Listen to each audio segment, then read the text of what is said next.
Nominated hopes ఇంకోవైపు అమాత్య race. Telangana Congress లో ఇప్పుడు ఏ ఇద్దరు నేతలు కలిసినా పదవులపైనే చర్చ నడుస్తోంది.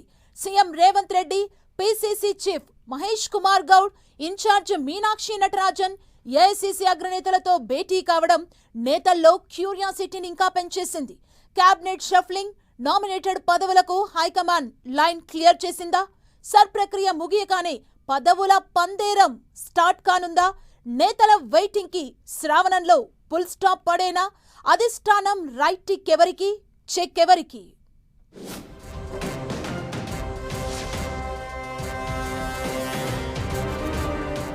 పదవుల కోసం ఆశల పల్లకీలో కాంగ్రెస్ నేతలు. ఊరిస్తున్న నామినేటెడ్ పోస్టులు, క్యాబినెట్ హోప్స్.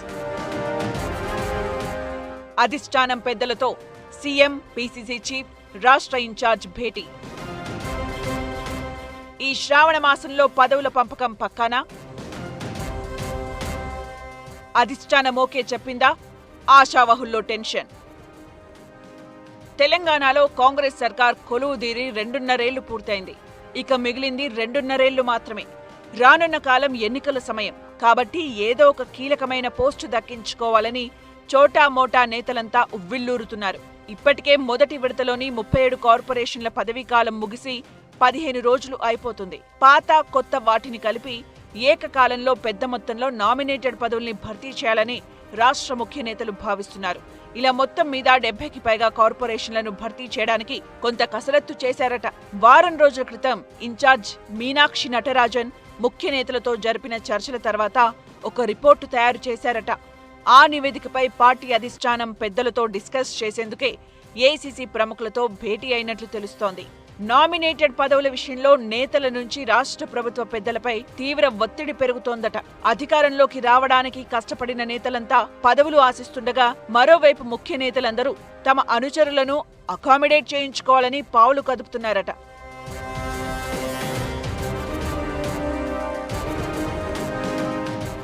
రాబోయేది ఎన్నికల కాలం కాబట్టి తమ వర్గానికి పదవులు ఇప్పించుకుంటే తమ పని ఈజీ అవుతుందని భావిస్తున్నారట. మరోవైపు నియోజకవర్గాల పునర్విభజనతో సీట్ల సంఖ్య భారీగా పెరిగే అవకాశముంది. ఛాన్స్ దొరికితే సీటు దక్కించుకోవాలని, ప్రోటోకాల్ ప్రకారం ఏదో ఒక పోస్టు ఊడాలని నేతలు ఆశపడుతున్నారట. అందుకే ఈసారి నామినేటెడ్ పోస్టులకు హెవీ కాంపిటీషన్ ఉందంటున్నారు. మరోవైపు ఇప్పటికే మొదటి విడతలో పనిచేసిన వారు మెజారిటీ చైర్మన్లు మరోసారి ఛాన్స్ కావాలని పట్టుబడుతున్నారట. ముఖ్య నేతలను ప్రసన్నం చేసుకునే పనిలో ఫుల్ బిజీగా ఉన్నారట. దాదాపు 15 నుంచి 20 వరకు పాత వారికి రెన్యువల్ చేయాలనే ఆలోచనకు వచ్చారట రాష్ట్ర ప్రభుత్వ పెద్దలు. రెన్యువల్ లిస్టులో తమ పేరు పెట్టాలని పాతవారందరూ గట్టిగా పట్టుబడుతున్నట్లు తెలుస్తోంది. దీంతో నామినేటెడ్ పోస్టుల ఆశావహుల జాబితా చాలా పెరిగిపోయిందట. దీంతో అధిష్టానం ముందు అందరి పేర్లను ఉంచినట్లు టాక్.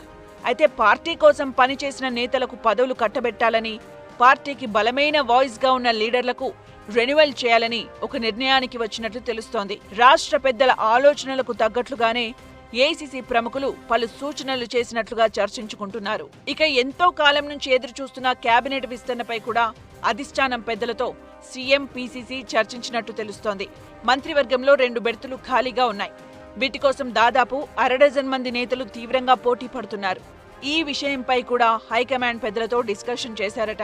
సామాజిక సమీకరణాలు, జిల్లాల్లో పరిస్థితులు, అధిష్టానం హామీలు చర్చకొచ్చాయట. ప్రస్తుతం క్యాబినెట్లో లంబాడ, యాదవ సామాజిక వర్గాలకు ఛాన్స్ లేనందున ఆయా వర్గాల నేతలకు అమాత్యయోగం కల్పించే అంశం చర్చకు వచ్చినట్లు ఇన్సైడ్ టాక్.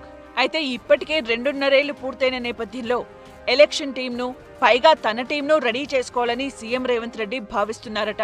అందుకే క్యాబినెట్ ప్రక్షాళన చేయాలనే ఆలోచనను కూడా సీఎం అధిష్టానం ముందు పెట్టినట్లు కాంగ్రెస్ వర్గాల్లో చర్చ జరుగుతోంది. పనితీరు బాలేని వారితో పాటు సామాజిక సమీకరణాలను దృష్టిలో పెట్టుకుని కొందరిని మంత్రివర్గం నుంచి తప్పించి కొత్త వారికి అవకాశం కల్పించాలని కోరారట.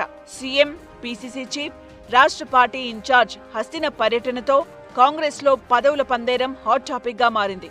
ఆగస్టు 3 వరకు సర్ ప్రక్రియ కొనసాగుతున్న నేపథ్యంలో ఆ తర్వాత పదవులను భర్తీ చేయాలని భావిస్తున్నారట.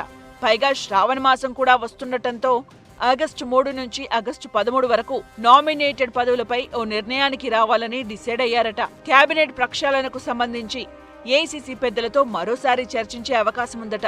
ఈ శ్రావణ మాసంలో అయినా నేతల ఆశలు నెరవేరుతాయో లేదో చూడాలి మరి.